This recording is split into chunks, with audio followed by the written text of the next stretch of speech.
RSS प्रमुख doctor Mohan Bhagwat जी ने बहुत अच्छी बात कही थी कि अयोध्या में अयोध्या में राम मंदिर की तामीर के सिलसिले में तहरीक आरएसएस ने चलाई और उसके बाद में फिर ज्ञानवापी मस्जिद बनारस और शाहिदगाह मस्जिद मथुरा में कोई इरादा नहीं है तहरीक चलाने का। ये स्पष्ट मोहन भागवत जी ने कहा कि हम इस तरह की कोई तहरीक नहीं चलाना चाहते हैं। और दूसरी बात उन्होंने ये कही कि बातचीत के जरिए मसले का हल होना चाहिए, किया जा सकता है। और ये भी अपने लोगों को समझाते हुए कहा कि हर मस्जिद के नीचे मूर्ति तलाश मत करो। तो उस पर जमीयत उलमा के सदर मौलाना महमूद मदनी साहब ने उनकी बातों का स्वागत किया है और सराहा है।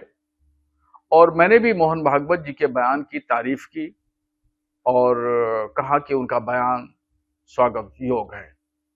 महमूद मदनी साहब हिंदुस्तान की एक मकतब फिक्र की बड़ी शख्सियत हैं, तो अगर वो मोहन भागवत जी से तमाम मसाइल पर बात करना चाहते हैं तो एक अच्छी पहल होगी और उनको बात करना चाहिए तमाम इशूज पर।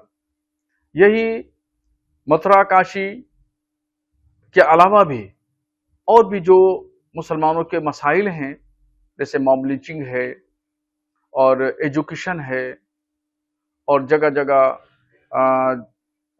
जॉब में मुसलमानों को नजरअंदाज करने वाली बात है और भेदभाव और मकबरों को तोड़ा जाना, मज़ारों को तोड़ा जाना, मस्जिदों और मदरसों पे बुलडोजर चलाया जाना, ये तमाम इश्यूज ऐसे हैं जिन पर बात की जाना चाहिए। आरएसएस से भी बात की जाना चाहिए और हुकूमत हिंद से भी बात की जाना चाहिए। बातचीत के जरिए ही तमाम मसाइल का हल होता है।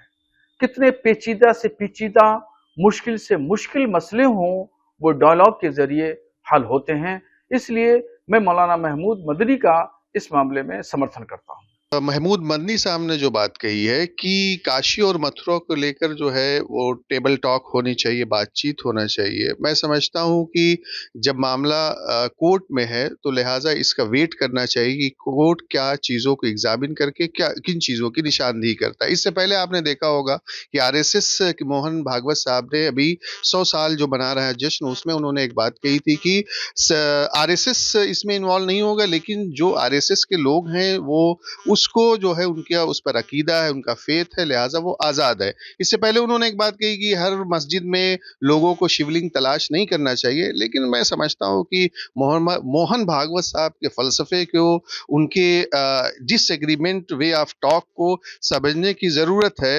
लिहाजा इन तमाम चीज़ों पर बहरहाल लोगों को इंतज़ार करना चाहिए कि कोर्ट क्या डायरेक्शन देता है, किन चीज़ों को एग्जामिन करके सामने लाता है।